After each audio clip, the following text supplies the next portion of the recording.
You can hold immense power and still be ruled by your impulse, unless you discipline your inner daily life. Marcus Aurelius, one of the greatest Stoic writers, this is the principle of his life, that ego was a killer. Ego was the reason that for a lot of people, they would just ruin empires. They would ruin these amazing things that they had going. And being able to control your ego, being able to kill that desire in you is what changes everything. So there's three things that we learned from the Stoics, three lessons that would challenge everything that comes from Marcus Aurelius' meditation. Marcus didn't journal just for his comfort or for the fun of it, but to actually live this life. Our first point is that self-mastery matters more than public image.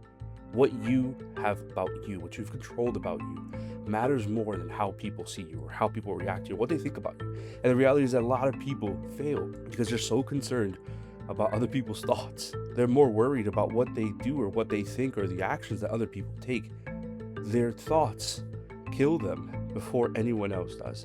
If you learn to love and master you before you think that other people need to do that, you'll be able to live a life that's significantly greater, because there's nothing that will sway or change you. There is no sense of what they would say that would change anything you do. Marcus Aurelius is a story where one of his soldiers came to him who was spying on the other camp. And he came to him, he says that the other people, they're talking about you. They're saying all these negative things about you. And then Marcus Aurelius responds and he says, if they actually knew me, they'd probably be saying worse things. I'm not concerned with their words.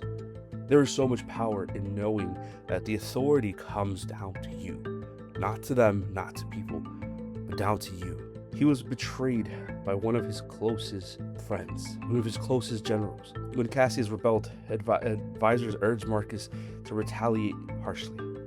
Instead, Marcus prepared to forgive him publicly if captured alive. Cassius was killed before that could happen, but Marcus still spared his supporters. Justice over vengeance. I think a lot of us get caught up and wrapped up in deciding that we need to attack other people, that we need for them to feel what we felt, that we need for them to go through what we went through. And it sounds nice in theory, but the truth is that it's going to cost you your peace. There's something powerful about knowing that what's right is right and you don't need to go out and cause vengeance, but being able to address things that will keep your peace. The third point is never to abandon things when things get heavy. Millions died. Marcus stayed in Rome, funding relief and refusing to flee. He saw leadership as a duty, not a privilege.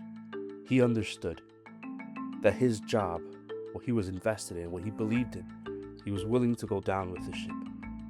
And for a lot of people, we're not loyal enough to go down with the thing that we believe in. If we don't believe in it, it's going to be easy to run away. But in that same breath, if you're willing to run away the moment it goes bad, you're guaranteeing that it will never succeed. The reality is that the Stoics teach us something. There's something deep about knowing that we were made for something amazing, and knowing that all we have to do is simply live in that. That there's power in being able to stay loyal to your things, to kill the ego, to starve the ego, to allowing yourself the fullness of who you are. Unfortunately, for a lot of us, we live life in a way where it's running away from everything, where we don't want to face the problem. This is what the Stoics believe. This is what Marcus Aurelius believed. That if we starve the ego, we feed the soul.